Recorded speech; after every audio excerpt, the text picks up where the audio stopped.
Hey guys, what's going on? I haven't made a video in about a week now, which is weird, but like I said, it's going to be expected just because I don't have that much to talk about these days. Especially because I've been focusing all my energy now on basically on the website, on the blog. We are on iTunes now, our podcast, and we're just trying to get as much content out as possible. So as always, please check that out. I'll link it as always in the side. But this is just gonna be an update of what I've been playing, what's been going on.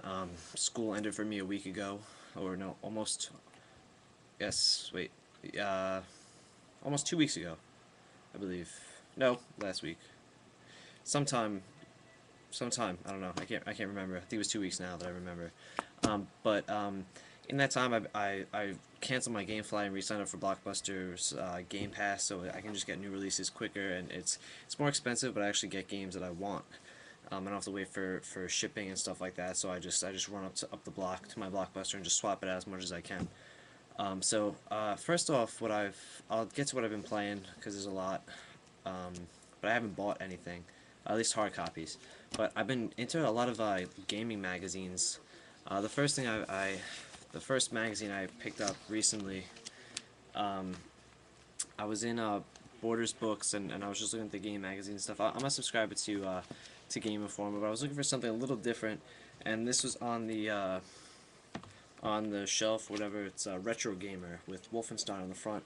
It was a whole issue basically dedicated to John Romero. Not the whole issue, but he was a big part of it. And I was watching one of my favorite people to watch on here, Danks. He said that his girlfriend got him a subscription to this, and I was actually thinking about it, but it's just really expensive because it's a UK magazine, so I might just pick it up monthly and check it out. It's really good. One of the weird things though is since it is a UK magazine, they spell things different. So they spell like realize with an S instead of a Z, and stuff like that. So it kind of throws me off every time. I mean, like, obviously it's readable, but it like every time I have to think about it for a second, it's weird. But that's the first magazine I've picked up recently, or started getting into. I'll save the next thing for last, but then I also picked up the relaunch issue of Electronic Gaming Monthly. EGM is back after about a year gone, and I have to say I definitely prefer EGM over Game Informer. Um, in my in my in my opinion, I guess I should say, the feature stuff. Game Informer is more of like a PR magazine, other than a real magazine. I mean, it's just promotional stuff, to be honest.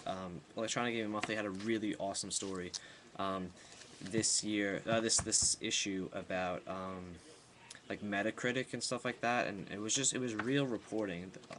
Game Informer is just like, oh, this game's coming out, here's why it's awesome, and there. I mean, the reviews aren't like that, but everything else in the magazine is just like that. This is more of like a real gamers magazine. They're about the same. Well, I guess CGM's a little thicker of at least the new issue of Game Informer, which has Gears of War 3 on the cover. It just has that feeling to it. I don't know. But this is if you want to pick this issue up, it's very fighter friendly. It talks a lot about just Final Super Street Fighter 4. There's a really long interview with David Jaffe in it. It's got their previews. It's got awesome features, especially on the revival of 2D games. It's just really good. I'm probably gonna subscribe to that, to be honest. I have the Game Informer that I just talked about, but the last one, which I think is really cool. Some guy I found on Craigslist in my area was selling 75 issues of of old Nintendo Power. It's issues 23 through 96, 97, 97. So it's 23 through 97. So the whole thing. I actually didn't. I actually ended up just trading with him. I gave him some games. What did I give him? I gave him Bioshock 2 on the PS3. That was basically the most expensive game. I gave him Prototype. Um, I can't remember. Infinite Undiscovery. Uh, I can't remember. Nothing too crazy.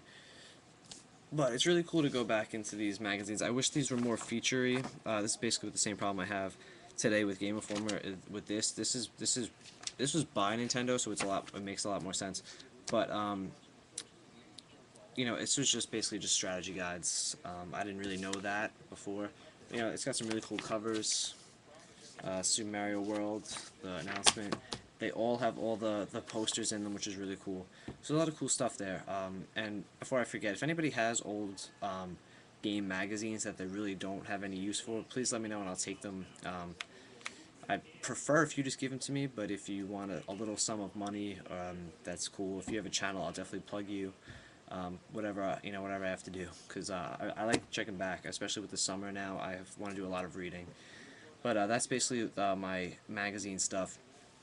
What I've been playing, Steam launched on for Mac, so I downloaded that with Portal, which is free for the next couple weeks. I had to download on my sister's iMac because my MacBook, the graphics card isn't up to speed for that game. I also downloaded Braid, which I'm loving. It was $5 cheaper on Steam than it was on XBLA, so I was like, let me do it there, so I have some stuff to play on Steam. And then this other game called Quants, I think it is. Yeah, it's Quants. It's like a puzzle game with like these marbles. It's really cool.